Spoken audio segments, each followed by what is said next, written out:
Hey, what is up guys, I'm KBHD here, and welcome to your first look at Samsung's newest, biggest flagship phone, the Galaxy Note 9. Now, a lot of what we're looking at here has been leaked in some way or another, but that's just how it goes. But now we're just making everything official, plus there's a couple things we definitely didn't see coming, so this is everything you need to know about this phone, plus some extra thoughts I've had.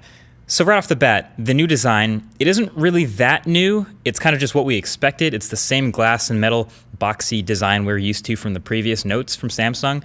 Curved edges, infinity display, and all that. And there's two new colors, this lavender purplish kind of color and a blue, which I think I'm more of a fan of personally. I'll go with that blue. And then the back is kind of scrambled a bit. This is what we were concerned about from the leaks, but all the updates from the Galaxy S9 are here. So dual cameras. The main one now has that variable aperture lens like the S9 between f1.5 and 2.4, and all the heart rate sensor and all that stuff from the S9. And it's looking kind of like a face here with this fingerprint reader. The only real flaw basically I see with this design is still, because this phone is so big, the fingerprint reader isn't easily reachable on the back of the phone for everyone. I mean, I can reach it, but not everyone's going to. Plus it's a little bit smaller. But other than that, I guess if it ain't broke, don't fix it. And the Galaxy Note 9, again, looks like the previous Galaxy Note. On the inside, it is a big-time spec bump for 2018. Snapdragon 845, and then there's two configs. The baseline version has 128 gigs of storage with 6 gigs of RAM. And the other is a 512 gig with 8 gigs of RAM.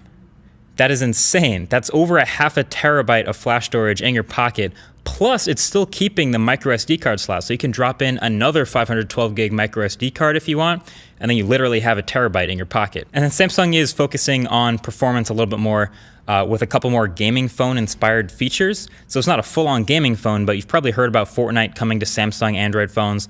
Along with the new specs, they've talked about also a water carbon fiber cooling system with a larger heat spreader. And this is all inside the phone, but basically from this, I expect this to be one of the best phones to game on. Even if it's not a gaming phone, you get that screen and you get that performance. And then of course, since it's a Note, you also have some S Pen improvements. This year, the S Pen actually gets Bluetooth Low Energy, which means two main things. One, you can now use it as a remote control. So the button on the side of this stylus can be mapped to do a bunch of different things based on what app you're in. So a long press can do one thing, a single press can do another thing, a double press something else. I like that it's customizable and that it's remappable. So there's different things for Spotify or the gallery or wherever you are. So for example, out of the box, a long press on the remote will launch the camera, and then you can double tap it to switch it to the selfie camera and single tap to take a photo.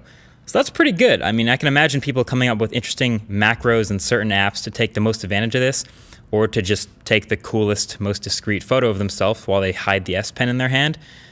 But then, yeah, the other thing is, number two, since it's Bluetooth Low Energy, that means you have to keep it charged. That does take battery power. But Samsung's developed what they're calling a supercapacitor in this stylus, which is really just saying a quickly charging battery. It charges by plugging into the phone where it stores, and you can add 30 minutes of charge in 40 seconds of being plugged in. So that's pretty dope. And also worth noting, this phone isn't much thicker at all than it used to be, but it's now packing a 4,000 milliamp hour battery.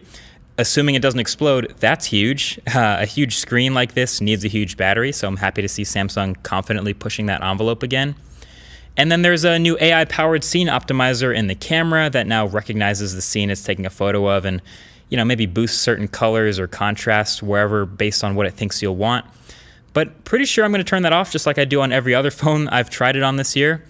A couple other new modems for faster LTE on some markets, and that's really it. The funny thing is, I've seen a lot of people, especially during the leaks, saying this is like a boring incremental upgrade, that it's lame, it's kind of ugly, that they're probably going to skip this phone, that it's basically the same as last year. And I think if you said that, you'd be severely underrating this phone.